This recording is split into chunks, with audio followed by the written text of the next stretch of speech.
Inside the Birds is back. What's going on, everybody? It's Geoff, Mosher, Adam Caplan. Woo, we got a lot of news to talk about today, Adam Caplan. We've got some front office stuff. As we record this, it was in the aftermath of some major moves being made by the Philadelphia Eagles and Howie Roseman with their front office. We'll get into that. Have some player-related news. And obviously, rookie camp was about to start, and then they had players report, or not. They've been there. They talked to the media for the first time on Wednesday. Some interesting stuff there. So we got a lot to talk about. But when we start, there's a lot of things to get to that have to do with the players. A lot of things that have to get to that are about names that people don't know a lot about. So it's going to be our job, this podcast, to sort of describe the processes of things, to describe certain people, what they did, what they do, to put it all in perspective for the layman who, or the layperson who doesn't know but cares about the direction of the organization. Yeah. So we will have a lot to get to. Sure. First, I want to say, do you love fantasy sports? Do you love it as much as Adam and I do? Because Adam and I play in about 300 different leagues for 300 different sports. So if you're ready for a new challenge this year, Dynasty Owner is the new way to play fantasy football with real NFL salaries, adding the strategy of running an actual franchise. That's right. You can actually be Howie Roseman if you are part of Dynasty Owner. It provides a unique and challenging experience that will test your skills as an owner and general manager. So, in fact, you're Jeffrey Lurie and Howie Roseman. Mm-hmm. You'll have complete control over your team's future. You can build through the draft, make trades, sign free agents, and manage your team's salary cap. Can you create a dynasty of champions? Sign up now at dynastyowner.com and get started on building your dynasty. Now, we've told you about this. You can get 3 patents for fantasy sports, only league that uses real NFL salaries. I think that's pretty cool there. The roster size can be up to 30, minimum of 25. It's got a 25-round draft, snake draft, a yearly 3-round rookie draft. You get the use of in-game currency called Dynasty Dollars that you can use for free agency and trades. And like a lot of good lineups, you get to start a quarterback, 2 running backs, 2 wide receivers, a tight end, a flex, and a kicker. So sign up now at dynastyowner.com and get started on building your dynasty. I like that. I like getting to, kind of not just play fantasy sports, but also being the owner and the GM. And shoot, you can use analytics if you really want to, right? And sure. Doing what you do. So, a lot of people like those fantasy leagues where you get to kind of have your own fingerprint on your team. And so dynastyowner.com sounds awesome. So take up that as soon as you can. All right. Let's see. The last intel with Greg Cosell we did, Adam, was really good. And, good. I think he got people excited most about A.J. Brown, I would think, because I'm going to quote him. He said A.J. Brown fits the Eagles like a freaking glove. I'm surprised by that. Word straight out of. I mean, I thought Greg was as excited as I've ever seen him about a team acquiring somebody. I have to tell you, and I'm going to have to bust his chops over this because everyone knows who's watching, who knows our show, knows Greg. He can be very tough on players, and sometimes fans are offended.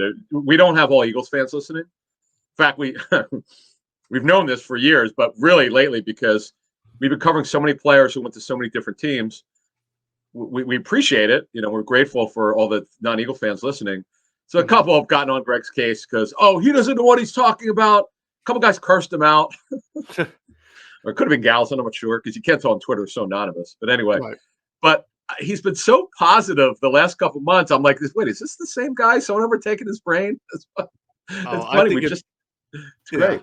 The thing I think is funny, because this happens with you and I too, when we give our analysis or our opinion on some things, but it seems like people love Greg when he gives positive endorsements of players that the Eagles want to draft, and they don't love Greg if he doesn't love or finds in the tape things that are worthy of being questioned in players that Eagles picked.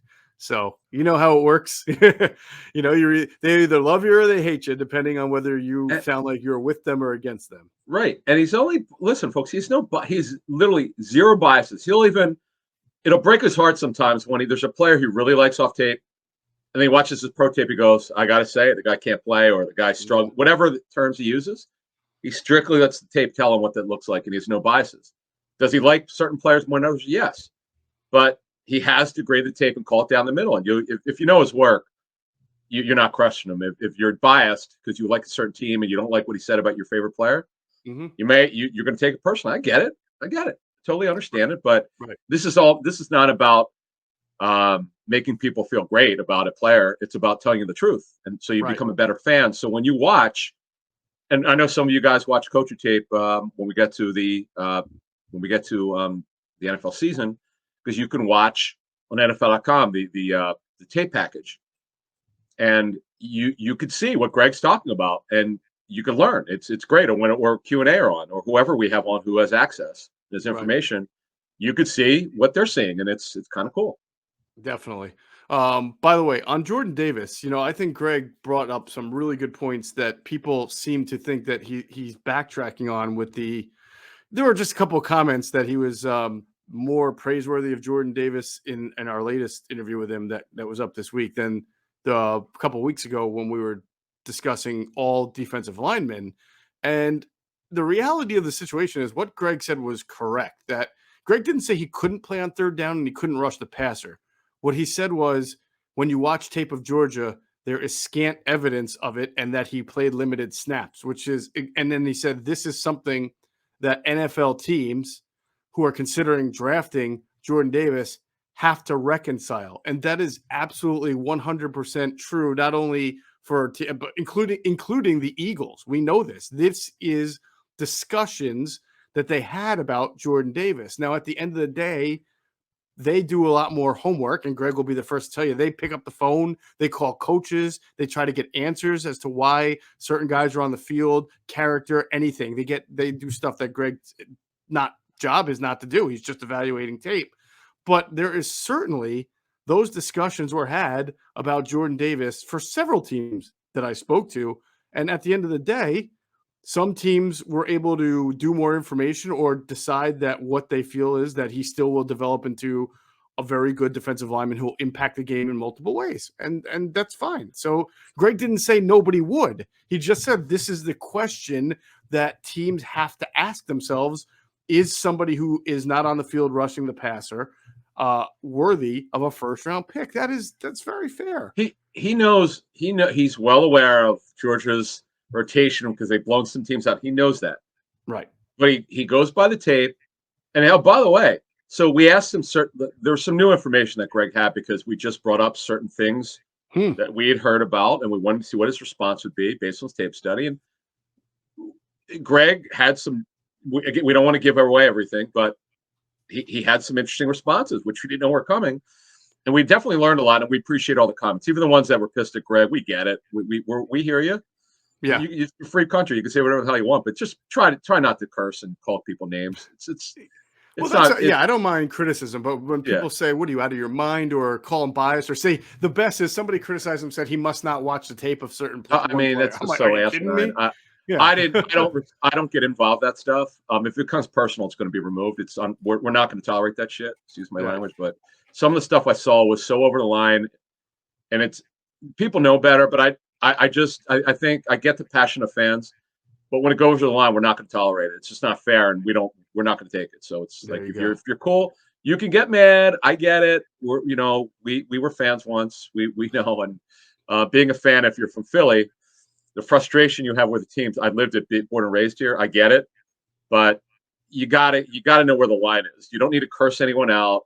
Call these people bleep and bleep. You can't do that. Just I get it, but don't cross it.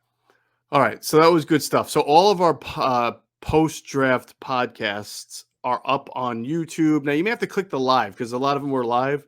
Oh, no, I guess that's for most people. If you just go to Inside the Birds YouTube channel, you'll see everything. So, everybody can catch that.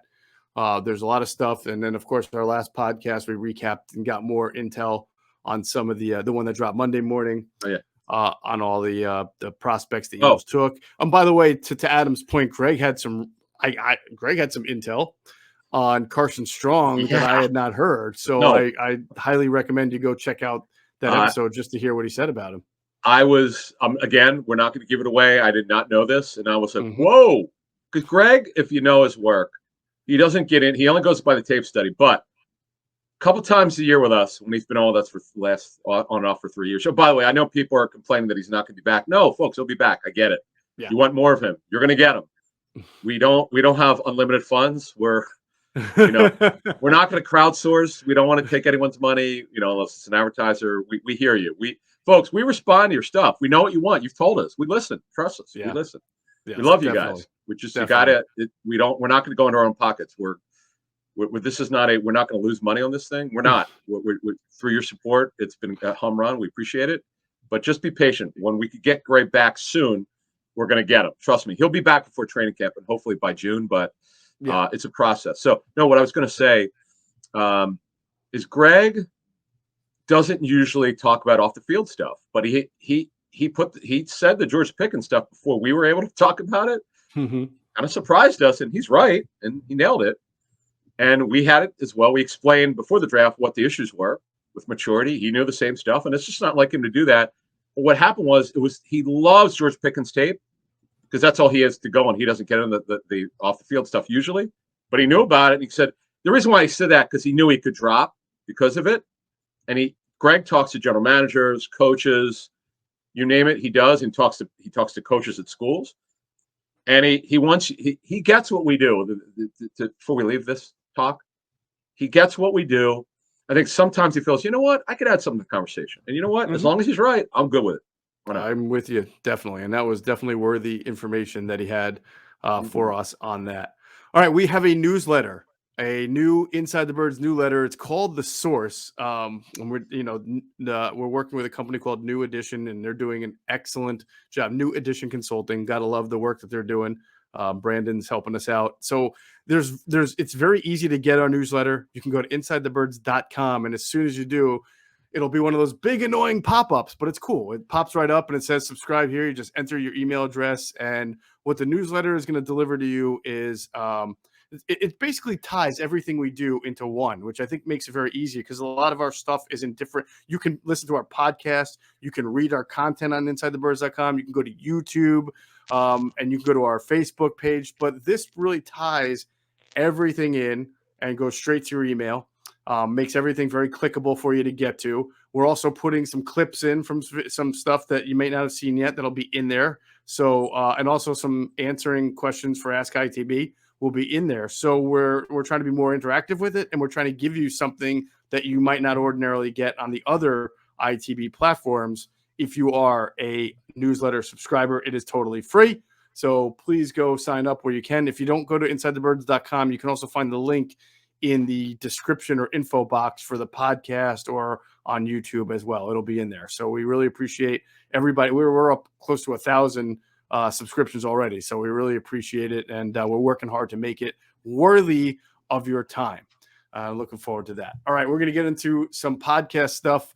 Some Eagle stuff in a second. First, I want to remind you about our new partners, Knack Bags. I've been telling you about Knack Bags. They created this unbelievable backpack. I thought I had the best backpack going around because it had so many pockets and so much space for me to compartmentalize everything and hold it. But Knack Bags came out with a backpack that does all of that more and is like, I don't know how they do it. It's like aerodynamic. It's half the size. I mean, it's a hybrid bag that you can use every day. You can use it at work. You can use it travel. You can use it if you're just going somewhere and need to hold some things. It's amazing because no matter where you go and take it, it has a sleek look, and it can be even professional if you're using it to work. It can go from a backpack that goes over your shoulder to hiding those straps and then turning it to the sideways, and it becomes like a briefcase that's very padded and keeps all your electronics safe. It's got a patent pending hidden expandable carry-on style, so you can bring it onto the airport or airplane or in a bus or anything like that. And the important thing is it looks professional, stylish, and it adapts to your lifestyle. So again, Knack Bags is where you got to go. So you can go to, you don't have to, the cool thing is you don't have to just choose between style and functionality for me, Adam. In fact, I know I did this before, but I want to do it again now that I don't have a virtual background. This is the bag for those. Oh, you have the blue one. I have the black one. Okay. Yeah, but you see how easy if I let's say I put the straps away and just grab it like this. Now it's a briefcase. I called it like the spacesuit of backpacks because it's just so aerodynamic and useful, and it's great. You like yours in black? I do. In fact, I'm going to use it on my training camp tour because I was playing around with it last week when they sent it to us. We appreciate that. I'm like, wow, I could actually use this as my laptop bag. So because I tested it, so now I could stick my laptop in there, my notebook, and I don't have to take my laptop bag anymore. I could just use this. And my pens and my highlighters and everything else. It's phenomenal. So what's their website address? So it's knackbags.com, and that's KNACK bags.com. And if you use the promo code knackbirds, right? KNACKBIRDS, you can get one of these TSA approved locks for your bag. It'll come free. A TSA approved locks with your purchase. And you just add that to your cart with your knack bag of choice. Use that promo code knackbags, knackbirds, KNACK birds, to get that TSA approved lock. And then again, that's knackbags.com. So, and I believe they have a Twitter account at knackbags as well. Just make sure you spell it with KNACK. All right, let's talk about some Eagles news here, Adam. And we talked about a little bit on the last podcast what was going to happen with Nate Herbig. He was officially waived on Wednesday. That means he'll be eligible to be claimed off waivers. Now, here's the big thing. Once they drafted Cam Jurgens, I think you made this point, right? You got a second-round pick. He's got to get a lot of reps on the second team and get ready, because if Jason Kelce gets hurt, ideally they would like to go to Cam Jurgens. They do have other guys who can play center, but this is a second-round pick. And now you're putting Nate Herbig lower down the depth chart, and he's making $2.4 million, I think, on the RFA tender. He would make $2.4 million. Yeah, so that's just too much to pay for a third stringer, right? Yeah. What are you gonna do? Yeah, I mean, look, they'll miss Nate's ability to play center or guard, but they really want someone more athletic. It was just a great story as an undrafted free agent. With he was grossly overweight. We all know that, and he got himself into shape last year. It's just a good story of perseverance by him, and he got the message. He had to lose weight. As usual, Eagles offensive line suffers injuries. You got precedent service. Did a yeoman's job, but they like to get more athletic. It has nothing to do with age. They want guys who can move. And, obviously Kelce is a borderline Hall of Famer. Right. Jurgens is super athletic. Greg does a great job of breaking him down. Geoff and I had information. Greg had information from Greg has his. Geoff and I got it from our scouting sources, including offensive line coaches around the league and college scouting sources around the league. So we were able to say what they saw. And they're so deep now with the offensive line. I hate to say they didn't need him. They'll miss his experience in the middle, no question. But another part of this is they really like Jack Anderson, I forgot about him. Yeah. Yeah. So they get in a bidding war but Buffalo. They asked, what we were told is they asked Jack Anderson not to go to Philly. They want him to wait 2 weeks. He didn't want to wait because the Eagles said, listen, you're going to play before the end of the season. And true to their word, he did play. He was active, then he would wind up playing. I think he started against Dallas without looking it up. I think he might have started that game. I think he started against Dallas, and then he got hurt, I want to say. Hurt. Because I think somehow the other kid that they like, Coyote Awoshka, wound up in that game too. So okay. That's right. Yeah, because Jack got hurt. But in fact, I could see him walking off the field. It's funny you say that, because I remember he started, and then he might have, I don't know what happened. Like, he had his helmet off, and I don't know if he had a bloody nose or something. Something happened. But anyway, he walked off. I just remember the Bills were super pissed that they lost him. It's just he was only a 7th rounder, but he's a guy that they waived him and he wasn't claimed. He went to their practice squad, and they wanted to develop him as their top backup guard tackle. And it's funny how things work out. Remember Ryan Bates from your school, Penn State? Of course, I remember Ryan Bates. Yes, right, former Eagle for a bit. Yep. The Eagles wanted no part of him. He struggled here. Okay, I had no problem with them getting rid of him. Did they trade him to? Did they trade him for the final cuts or cut him and he was claimed? Usually I'm awesome with that memory, but I'll agree with you on that. Yeah, trade. It was. I was right. August of 19. Anyway, what did they trade him for? A box of wrenches. No, but here's an unbelievable story. Certainly not a linebacker. Yeah, right. Wait. Actually, it's so funny. Maybe it was. Yeah, I don't even. I'm not. I refuse to look it up. But he too was he was an undrafted free agent. He was awful with the Eagles. I get why they traded him because he had no chance to make the team. Oh They my didn't even God. want him in their practice squad. And by the way, no one else wanted him. They shopped him, and Bill said, "We'll take him." And in about a year and a half, he became the top backup interior lineman, and then he shocked the world when 4 teams were in it, and 3 teams were going to offer, but they weren't going to offer, I'm told, what he got from the Bills, and the Bills were shocked. The Bears offer, the RFA, they gave him an offer sheet, and the Bills shockingly matched it. He's making over $4 million a year. Now he's got to start. They can't it's one of the most crazy stories I can remember because he got a reject grade from a lot of teams, and good for this kid. What a great story. The Eagles traded Ryan Bates for someone who was supposed to be a good player once upon a time, and he was a linebacker. Yes. The guy was with the Niners. What was his name? Eli. I'm long trying to guy. you into it. UVA. Long guy. Yep. Arms. What's his name? Harold. Eli Harold. You're right. Eli Harold. Okay. Didn't he go to UVA? He did. Yeah. Long arms. Niners. That was a Trent Baalke special, it sounds like. Yeah, there you go. Long arms. Big reason why I guess Trayvon Walker is the #1 overall pick. Yeah, that's Trent's call. He's got personnel control. You weren't convincing him otherwise, man. We don't do Jaguars on the show. Sorry, but Anyway, that was an interesting story. So they like this. Get back to the Eagles. They like Jack Anderson. They want to develop him. Mm-hmm. And I'm just amazed at how they find these guys. I wish we could, they work for the Eagles, so we can't have them on. But I wish we could get one of the personnel people to tell us how they find these guys. Like, I'd love to know the background. A great question. Pet, okay? Guys like that. Like, how do you find these guys? So let's kind of go through the pecking order really quickly for the offensive line. You got your starting 5, right? And for now we'll call that Mailata. We will call that Dickerson, Kelsey. For now, let's put Seumalo at right guard. Yeah. Isaac Seumalo. Yep. And then Lane Johnson at right tackle. Then you got Andre Dillard, 6. You got Jack Driscoll, 7. You've got Cam Jurgens, 8. Right? You got Raven Clark, 9. You got the guy we just talked about, Jack Anderson, 10. You have Sua Opeta. He has played. That's 11. You have the kid Awoshika, who they like. That's 12. Am I missing somebody? No, I think that's you got it. That's amazing. No, you got it, man. So I would say, again, we're not doing. We're going to do a roster. Brett Toth. Can't forget about him. He played last year. When did he? I know. Wait. So he tore the ACL 2 years ago? Last year? When did he tear his ACL? He got hurt at the end of last year. I think he tore it again. Right? Was it another ACL injury? I'm not sure. I'm not going to guess, but I know he got hurt.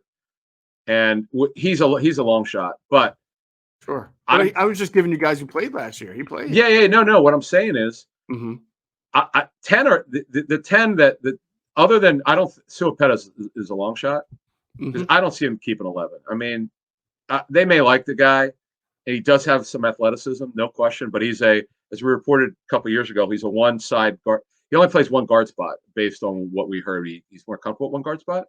Right. He's not a center. Jack Anderson, center guard. Jack Driscoll, right tackle, guard, who could, if you need him in a pinch to play center. Raven Clark, right tackle, left tackle. He's played guard. He played guard for the Colts.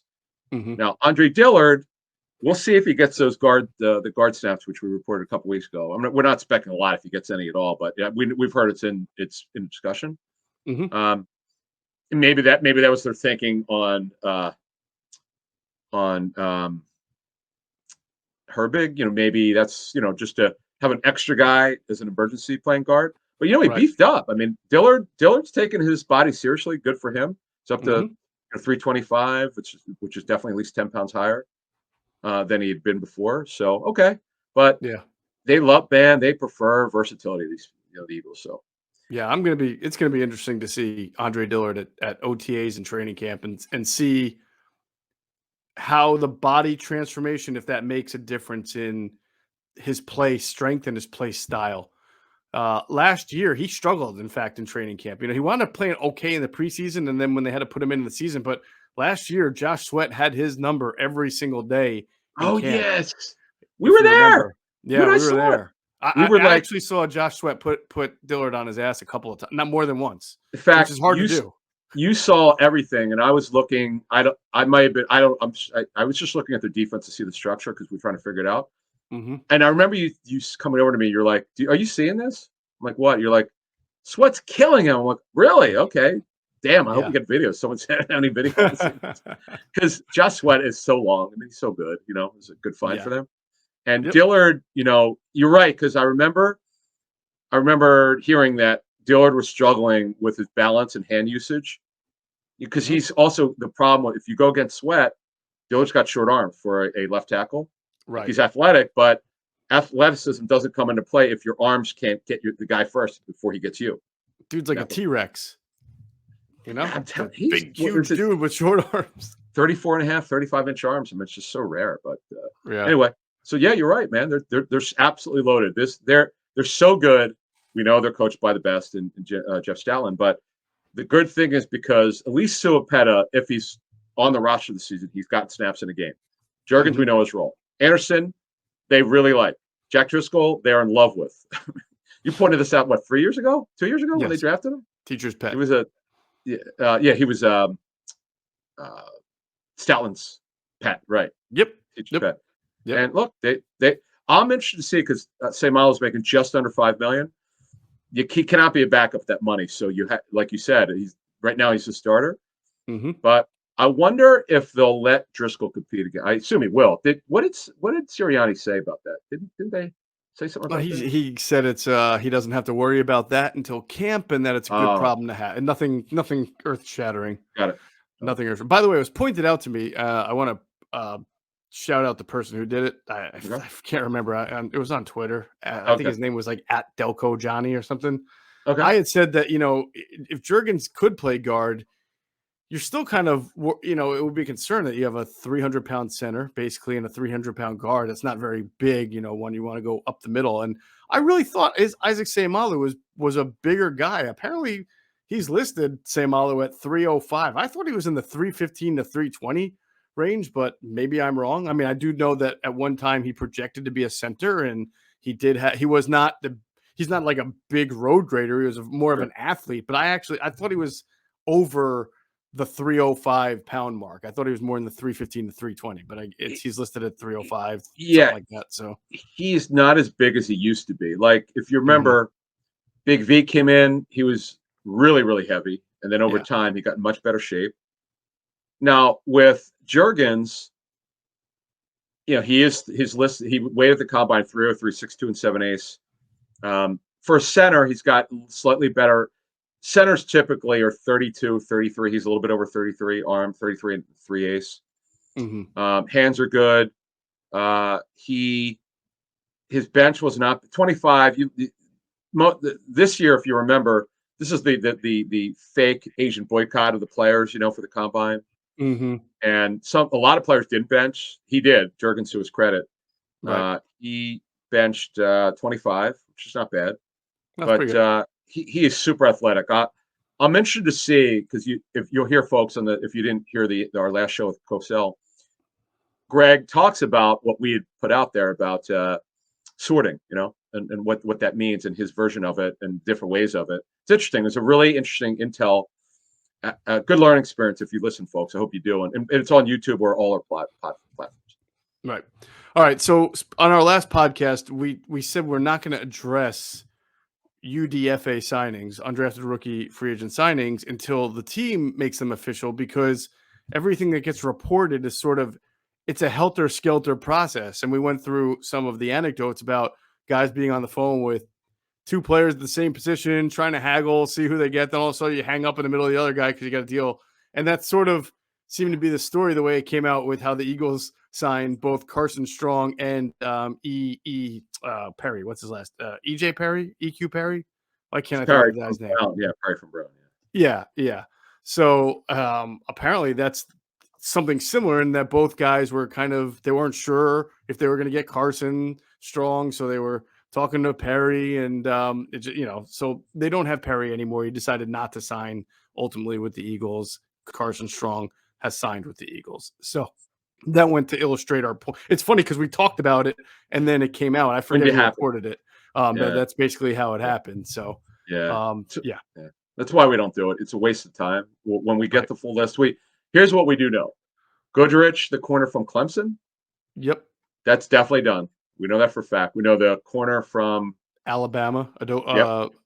His name is Josh Jobe. Josh. Yep. Josh Jobe. That's done. Mm-hmm. I know of at least 8 of them that are definitely done.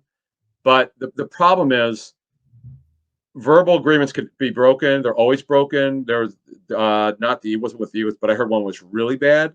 Mm-hmm. The agent and the personnel director went at it for another team, and it's awful. Usually the Eagles release the list of names right before the start of rookie camp.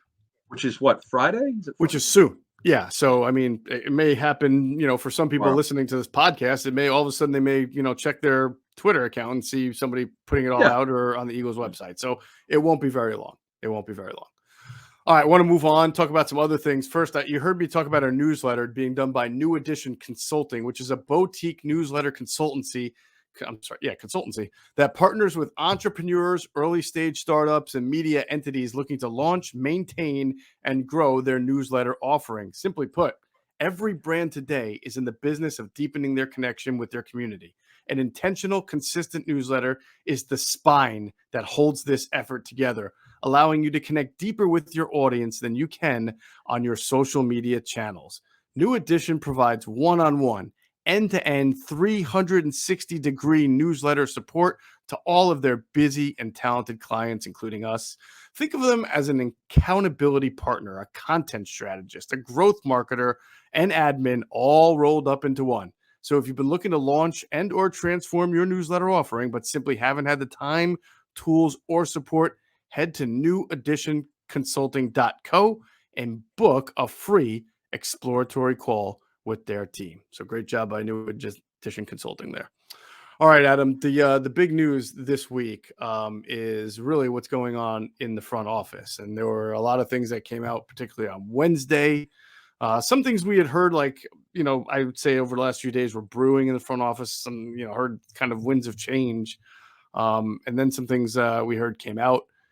And I'll go through a couple of names here. As we reported on Twitter earlier on Wednesday, Casey Weidl, who is the director of scouting operations, is out. Evan Pritt, who is a scouting assistant, is out. Player personnel executive TJ McCrate out. And Sean Heinlein, who is a Southwest scout, also out. So there are some other names we'll get to. I just want to segment that for a minute because these are probably 4 names that fans in general don't know about or haven't heard of. We know scouting departments tend to be like nameless, faceless people who are doing a lot of work behind the scenes. Let's start with Casey Weidl. What's your understanding of how this came about? Here's kind of what we know. So they told him that his contract was not going to be renewed, but they're going to honor it. He has a year left on his contract. The crazy thing is, after your tweet on Wednesday afternoon, I guess it was. Does it sound late morning, early afternoon? Yeah. I must have got texts, calls. He's very well respected. It's obviously Andy's younger brother. What he does, he's good at. They say he ties everything together. He's sort of a coordinator of scheduling for players for the draft, and so he does a lot of good things. And he's worked with other organizations. Very well liked young guy. And I was kind of surprised. I was not expecting this, and then we found out, earlier on Wednesday, and that he was out. But now what we've heard is they had someone in mind to promote. And that has something to do with this, but he won't be out of work for long, I'm sure. Very well respected, because if you look at all the calls you and I got on this kid, I mean, wow. I'd heard about him for a couple of years that people liked him around the league, but man, it's when you get stuff like that out of the blue, you go, wow, he must be pretty good at his job. So yes, okay, all right. Well, look, he's out of a job. Unfortunately, good luck to him. But they owe money. They owe him a year left on his contract. They're going to take care of him, and that's what happened. So to your point, I was on the phone with someone doing some post-draft prep. I'm on the phone. I'm sure you are too. We're still calling about guys, trying Yeah. to get an idea of Oh, yeah. what they think, where they had Yeah. him on board. And I said, we were talking about the Eagles, and I said, yeah, Casey Weidl is out of a job now. And this guy just happened to know Casey and had worked with him in the past somewhere. I don't even know where. And he just started saying, wow, Casey Weidl is really good at what he does. He's just so organized. He said he's the kind of guy who, you give him a job, you give him a responsibility, he takes care of it, and you don't have to worry about him doing it. And so for people who don't know what Casey's job was, and you did a pretty good job of saying, what does the director of scouting operations do? He was, as we understand it, an organizer, a scheduler, and that's really important, especially when you have a big staff. And in college, you have how many hundred kids that you got to not just scout, but you got to go to the combine and you got to meet with kids. You got to go to the Senior Bowl, and you have to have your scouts have to know who they're supposed to talk to, who they're supposed to interview, who they get the information to. So there's a lot of of a galvanizing effect to what Casey had to do for the Eagles, and people around the league thought he was known for doing a really good job of what he did. So it makes this kind of, like you said, they have somebody in mind, and that's fine. But it sounds like in this case they're losing a pretty good person, and the fact that he's Andy Weidl's brother is interesting. I mean, there's nothing other to say than that's pretty interesting. I think everybody would think the same thing. Well, how does Andy Weidl feel about that? Yeah, so we can confirm he's not being fired. I know there's all sorts of rumors flying. Andy, right. Yeah, Andy's right. not getting fired. We got, I don't know how many calls over the last week. I guess there's been rumors for over a week. Mm-hmm. We're told by multiple sources he's not going anywhere. They value Andy, pretty good at what he does. He brought in certain people over the years, and so obviously Joe Douglas did as well, because Joe brought Andy in. They're very everybody knows they're close friends. But no, it's just, look, it can't be good if we're trying to use a little empathy here. I mean, if I work for a team, my brother was let go, I would be happy about it. But I don't know how Andy feels. But I'm trying to act like how I would feel. Right. It sucks, but this is what they decided to do. And Casey's he should not be out without a job for a couple weeks, more than a couple weeks. I'd be shocked if he's not working for a team this season, because everything we've heard about him is pretty good. Oh yeah, that reminds me. I want to sort of like throw water on some theories, because you put this information out there and everybody has a theory on why it's happening. So let's start with one theory that I see out there a lot that I think you and I can immediately throw a blanket on. Sean Heinlein, one of the scouts we said who's not coming back, he is the Southwest area scout. Yes, Texas and TCU are considered Southwest, but just because Jalen Reagor's career has not exactly been what the Eagles wanted it to be, doesn't mean that Sean Heinlein is being penalized here and being fired. In fact, I would say there's zero correlation between Jalen Reagor's career and Sean Heinlein being the Southwest scout and now being out of a job. I didn't think I'd have to tell people this, but obviously there's a big hierarchy in a front office, and Sean's an area scout. And in order for a player to be picked, that guy has to not only pass the area scouts muster, and by the way, the area scout may not like a guy. You'll never know because he doesn't make the pick, right? But then there's an area scout, then there's your director of college scouting, then there's your director of player personnel who has a voice, then there's Andy Weidl, who's the highest guy in the scouting department under Howie Roseman, who has a voice, and then there's Howie Roseman, who has a voice. So to try to draw some connection between the Southwest area scout being out of a job because Jalen Reagor is not performing is about as off the mark as you can possibly be. Yeah, so just to add to it, they're cross checks. They're for first round picks, there's at least 7 cross checks. Yeah, it's like almost to the point where and I'm not saying he didn't do a good job or anything like that, right? But even if he gave him a first round grade, it has nothing to do with what's going to happen. It's got to. Let's say you put a grade on a player. It is, you just outlined, it goes through so many checks. By the time they're done, you can have a second round grade. So you got to be careful when you're accusing or pointing the finger. You have no idea. And I see some crap out there from some fans and some stuff. I don't get involved with social media anymore. I just don't respond. It's so ignorant and so off mark. And I don't like correcting people out there, because you're not going to win. And most of these people don't want to learn. They think they know everything. And the reason why I became a reporter is because I didn't know anything. And I'm trying to further my mind. And I know those of you who've been with us from the beginning, and we're going to reach our 20,000 subscribers soon. You all get it. You want to learn. That's why we call it Inside the Birds. It's the people who don't want to learn, who think they know everything, that don't listen. And we can't help you people. That you know everything. So I don't know why you listen. But it's the people who want to be great and want to be great fans. And you got every right to be angry when your team sucks or they make a stupid decision. But at least we want to give you the background of things so you don't go off the rails here. And that's kind of what we're talking about. I feel like I should have played the Battle Hymn of the Republic while you were giving that, that spiel. But you're absolutely right. You're absolutely right. Let's get fired up about stupid shit. Sorry. Right. Two curses. And then another thing that I think is probably more understandable, like a conclusion people are jumping to, but I think that I can kind of settle this down. We both can, is that some people thought that a lot of these moves, these people we just mentioned are out, are kind of the Eagles anticipating that Andy Weidl is getting the GM job in Pittsburgh, which he interviewed for. And so they're trying to kind of cut the head off before Andy takes all these guys with him anyway. And that's not how the franchise, you don't just fire guys because you think one of your other guys is getting a job and is going to take guys. That's not how it works. Yeah, I saw that out there. That was interesting. Yeah, I did.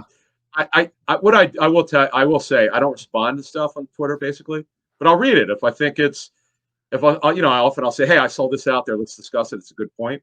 Yeah. I just want to see what was out there on the stuff before we reported it. See what reported and also what fans are talking about. Right. And I saw that theory out there. I was like, no, that's not right. But it's interesting. I get it why people would say that, because I've seen stuff around the league that some of that stuff does go on. I'm not saying it's happening here, as Geoff said, but there's some crazy stuff there's some stuff that goes on in front office as you shake your head that you and I found out over the years. We go, why would they do that? But you know what? People are sometimes have issues, but not in this case. There's nothing. Yeah, no, but what I think, a generality we can talk about is that this is a lot of people. I mean, if you just, and we'll get to a few more, but just those 4 scouts we mentioned, we know Ian Cunningham and Brandon Brown are gone, and we're about to talk about Catherine Raich, who's leaving as well. That's a lot of holes to fill. And of course, as you mentioned, they've got some guys in mind, some people in mind about what they want to do. But whenever you're replacing that much, I mean, there's something bigger here, I think. And we've got some work to do to figure out, what's the new direction of the franchise? Like, where are they going with this? What is it that they want to see when they bring in an influx of new people, which they're about to do with the franchise? I think that's just a normal question. You have to say, well, where are you going now? I mean, you're just all of a sudden abruptly getting rid of some guys. Like, for example, one of the guys, who's the one with the Sean Hyland? Sean Hyland, yeah, the Southwest scout we were talking about. He's really good, by the way. He's been a scout for a long time, like over 20 years, right? I mean, he was with the Bills for 16 years. Yeah. So another guy who you'll talk to some people and they like Sean Hyland. So there's clearly something bigger going on here, a dynamic. Yeah, you're exactly right. We're not totally sure why some of these guys are out. Sometimes they may like someone, but like someone better. Okay, that happens. I think that in the case of Casey Weidl, that happened. Mm-hmm. Sure, Hyland's been around forever. I mean, he's I don't even know if he's 50 years old, but he's he, as you said, worked for the Bills. Then the Eagles liked him enough. They brought him in after. Actually, I think he was out from the Bills because I think one of the front offices, because they've had so much shakeups. I think he was out, and then he got recommended. He got the job and did a good job. Part of got a Super Bowl ring. Yep. Good for him, I think, right? When did he come in? I think he came in. Yeah, if we, and because I looked into this when you made a mention to me, if we're correct, just going by year, he never made the playoffs in 16 years with Buffalo. His team, he's a scout, right? The Bills never made the playoffs. As soon as he left, I think they did. That was McDermott's first year. But then he came to the Eagles, who also made the playoffs 2018, right? The year after the Super Bowl, they had beat Chicago in the first round game, then lost to New Orleans. I think that was his first year as a scout with the Eagles. So at least being with the Eagles, he could say, I was working for a team that made the playoffs, because 16 years is a long time to work for an organization and not make one single playoff appearance. That's crazy. Yeah. So hopefully good luck to him. And then, so the big one, actually a couple. Catherine Raich, we reported a couple days ago. She's leaving to the Browns. We're told almost certain to be the assistant general manager. It'll be now. See, her title with the Eagles is VP of Football Operations. Well, Kwesi Adolfo-Mensah, Kwesi's job is the GM of the Vikings. He had the VP of Football Operations role for the Browns. So what we were told earlier this week was Catherine is going to replace him in that role, but you're going to give her a better title. And she's, as you mentioned earlier, like you mentioned, Weidl, Pritt, McCrate, Heinlein, Cunningham, Brandon Brown, Catherine Rach. That's Am I missing anyone? Not yet. Well, I mean, unless there's more to come. Might be. Yeah, there might. Who knows? Based on this point, but she worked on the football operations side under Howie Roseman, and she replaced Andrew Berry, and ironically, she's going now to work for Andrew. It's really amazing. So she's very highly thought of. She probably will be a GM based on what we've heard someday. Right. Very well respected. She worked in the CFL. She's pretty young and pretty talented from what we understand, and good luck to her. Yep. But all these people leave. So now you would ask two things. Is there anyone who might interview? And we'll get to you in a second. And then on that, and then possible promotions. We'll get to that in a second. So there's certain things you have to ask yourself if you're a general manager. What's next? How do we replace these people? Yeah. And by the way, I don't remember if I mentioned or not with Catherine. She is the highest ranking woman working for an NFL team.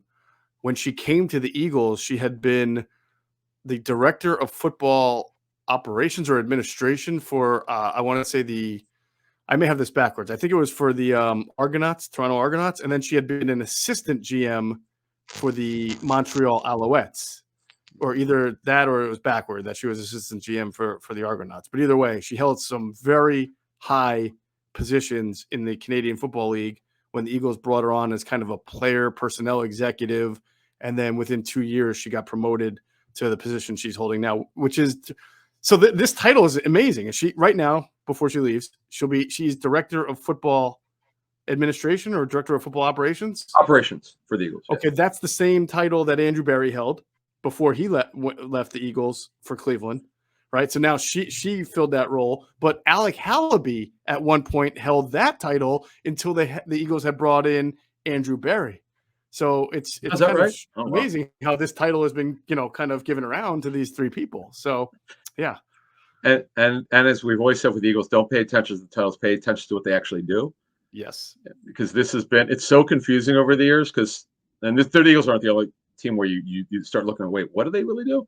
This goes on a lot around the National Football League. It's you have to actually ask people, okay, what does this person do? Because it doesn't seem to match what their title is. But she's on the operations side. She's got really good background in football operations and some in scouting. And based on what we've heard, she'll get a better chance to do more scouting. And good for her. And good luck. And I know that now obviously she knows Andrew Berry because Andrew's bringing her in. So good for her. And yeah, they work together. I'm sorry. They worked here together. Yeah. Wait, were they? Did they work together in Philly? Oh, I'm almost positive they didn't they? Okay.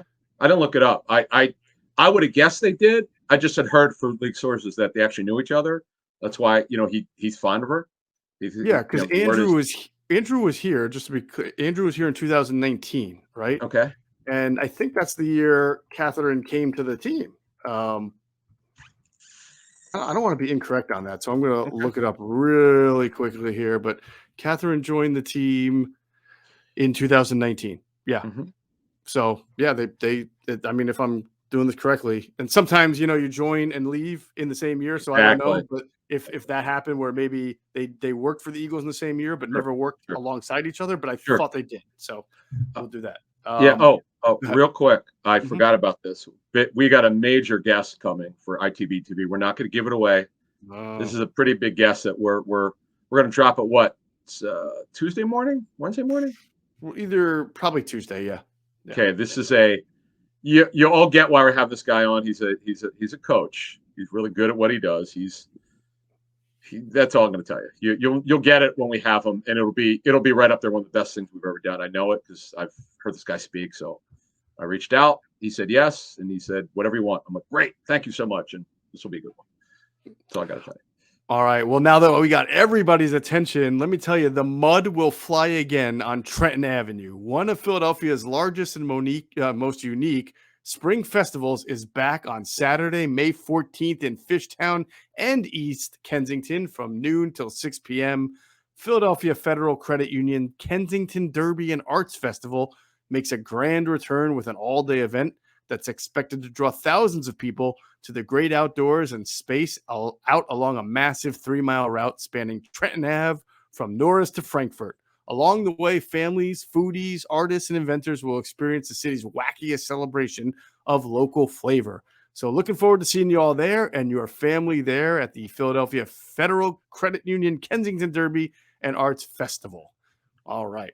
Sounds good. So let's we talked about Catherine leaving now. And so obviously the Eagles have a lot of replacing to do. Yeah. So let's start with in-house, because it sounds like from what we hear, there are a few people. One name I think will be a little bit obvious to everybody that are probably about to take on some prominent positions. Adam, why don't we go through these names? Start with Alan Wolking.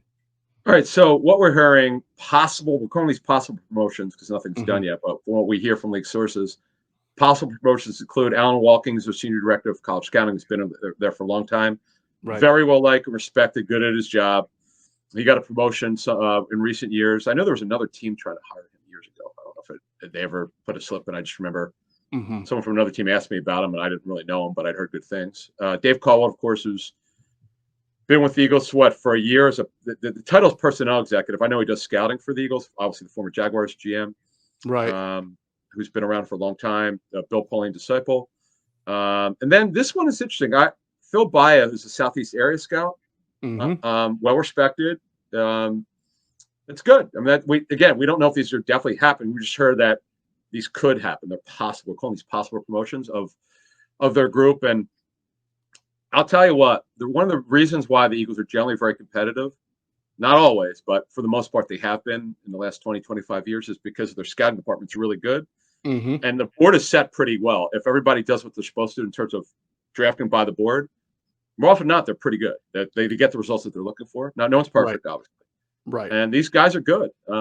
You got to give everyone credit to Andy Weidl for bringing some great people, and Howie Roseman for the people that he knows. And, he's a good listener and good information gatherer on people around the league, and all the people that people recommend. I mean, these guys are pretty good. They don't generally fire people. What happens is they like people, they notice them. Sometimes they're promoting them over other people, which I think is the case in Casey Weidl. As we said earlier, it'd be shocking if he's not worked for a team this season. Yes, I heard the same thing.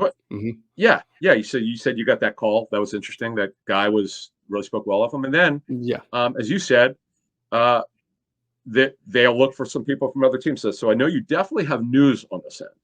I do. I just want to add that as I'm looking at the Eagles scouting list in front of me, the people who are currently employed, you look at some names. Like, for example, we know that Jeffrey Lurie and Howie, I mean, they have emphasized and prioritized diversity within hiring, whether it's employees of color or even females, obviously, with what you saw with Catherine Rach. And they even have another woman in their scouting department named Amina Solomon, who's been with them for a while. Who's really good, by the way. I heard I know she's well regarded in the front office. And I think at this time last year, they brought him in. I think it was this time last year. They brought in a scout. His name is Jeff Scott from Washington. He had worked there. And I remember when we talked about it at the time, because he had done both some coaching and he had done some scouting. I think he even has some salary cap experience, if I'm not mistaken. Yeah, in Washington, he was doing cap analysis and contracts. So, that's somebody, that I think would, is interesting that they have in their front office. So I have no idea. I'm just going through some of these names on the list of guys who, are with the team. So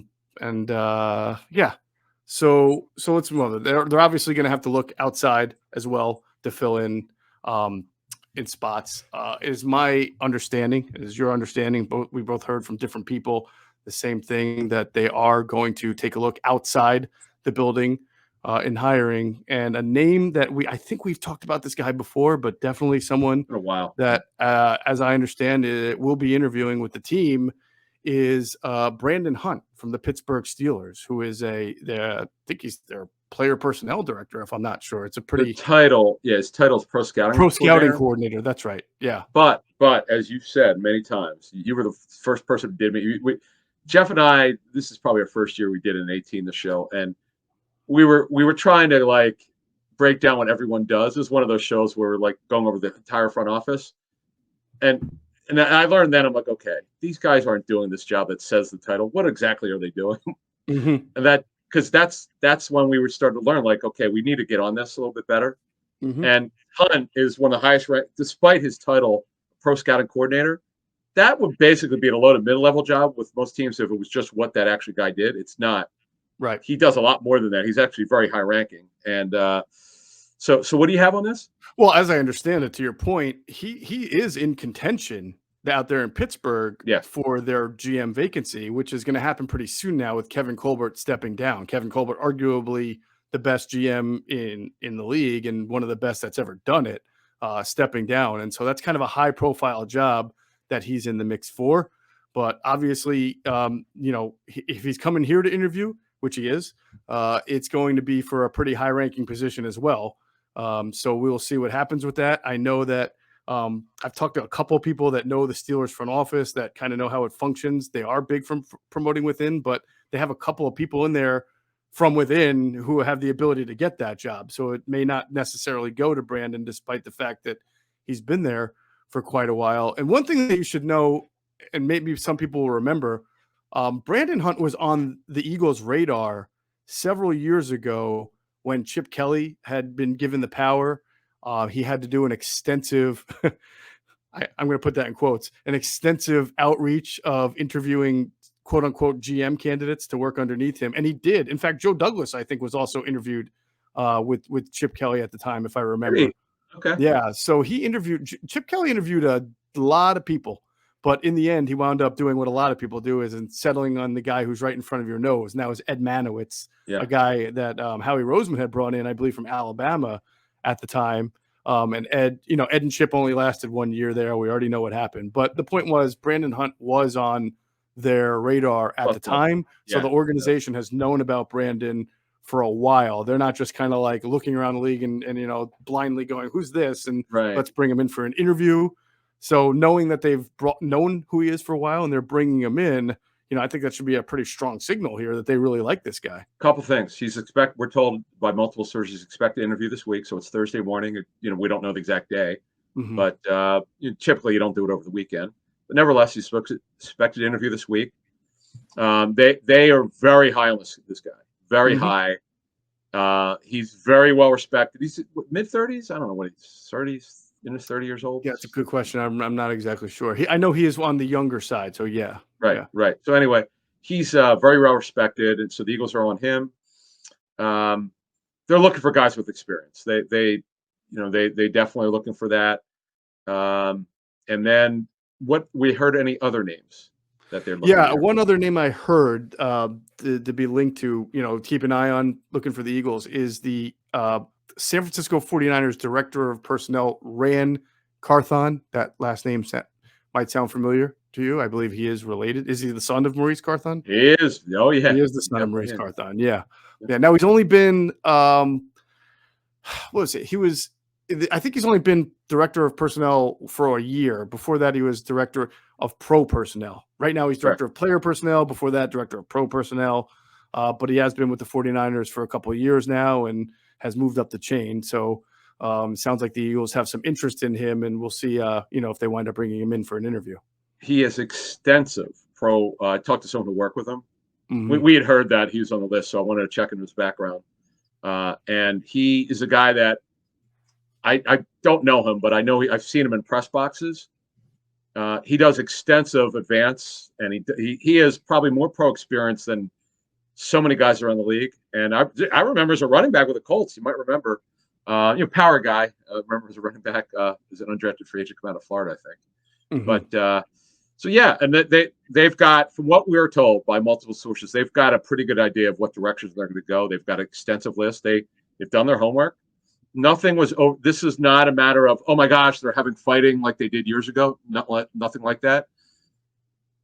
I know they won the Super Bowl in 17, but they're gonna shake it up a little bit. They're having restructuring of the front office, pro and college side. How that's going to look in a week or two we'll see. But we just give you what we know, and we're going to have more. There's more names to come out. We'll go over them. We'll educate you. And if you guys hear anything, you want to email us and say, hey, if you saw something we didn't have, let us know. We'll be happy to find out. And we got a couple things you guys sent us through email we're going to look into. That's why I'm bringing that up, because we got some great stuff that you guys sent us. Yeah. Just some ideas of off-season shows which we're going to hit, because we have, it's a challenge in June and July to come up with ideas. But what Geoff has done, and he's done a great job of it over the years, he said, hey, we did this last year. Look at the traffic we got. Let's do this. Done. Let's do it. And you guys sent us some ideas. Yeah, I appreciate it. You guys sent us a lot of stuff. And some names to look into. So we'll do it. No problem. All right. We got one more thing to cover. Before we get to it, I want to tell everybody to make sure you're checking out PHLSportsNation.com, enhancing the fans' experience with their coverage of all Philadelphia sports teams for the fan, by the fan. That's their motto. And you can also find them on Twitter at PHLSportsNation.com. And let's pause real quick for a word from some of our other great sponsors, including our friends at Sky Motor Cars. And if you head out there to Sky Motor Cars in Westchester, PA, make sure you tell them Adam and Geoff sent you. All right. So, Adam, I don't know if you got a chance to see some of the Eagles who spoke with the media. A.J. Brown. Yeah, a lot of people did, including A.J. Awesome. Brown and Brandon Graham.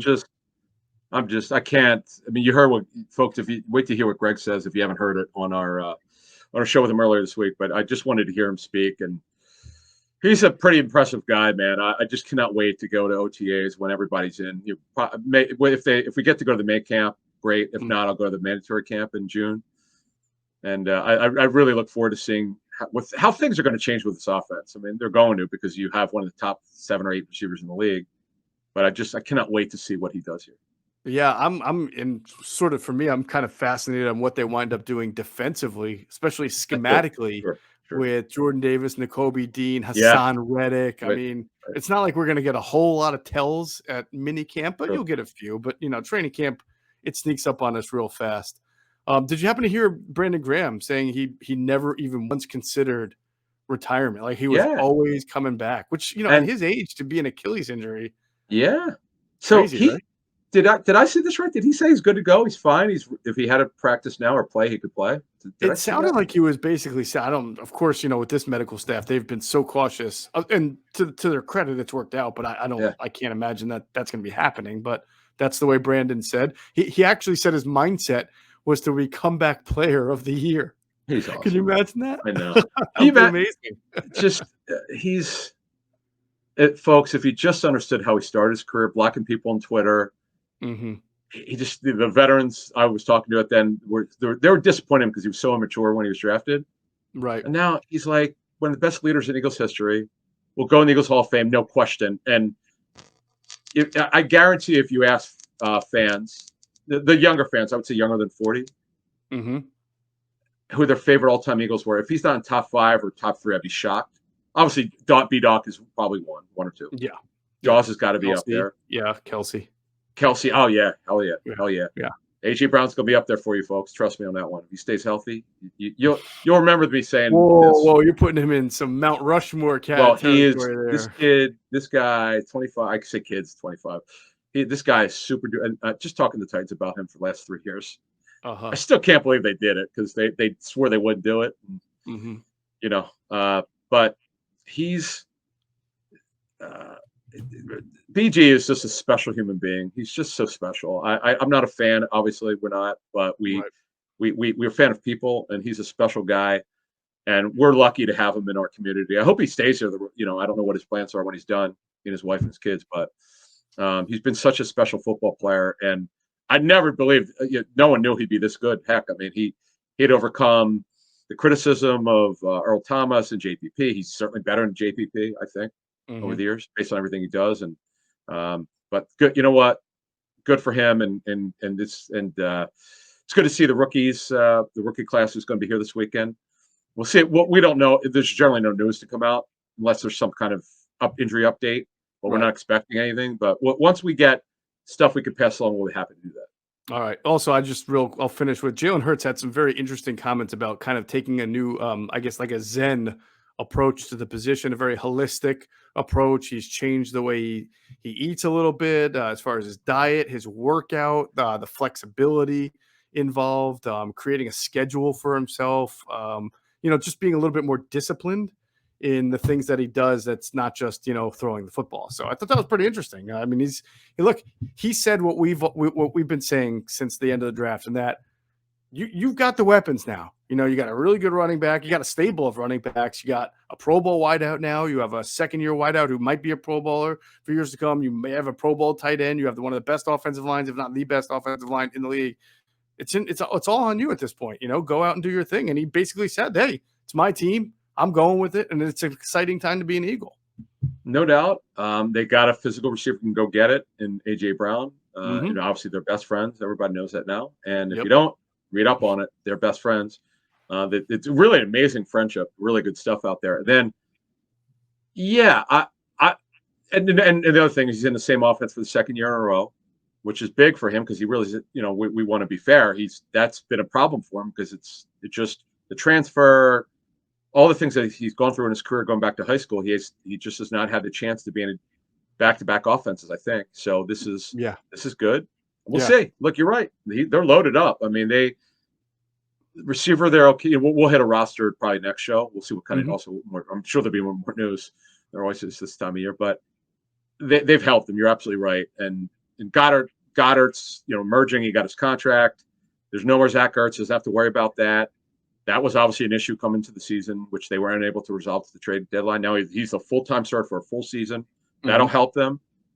They addressed a lot. They've not all their needs, but they addressed some on offense, obviously.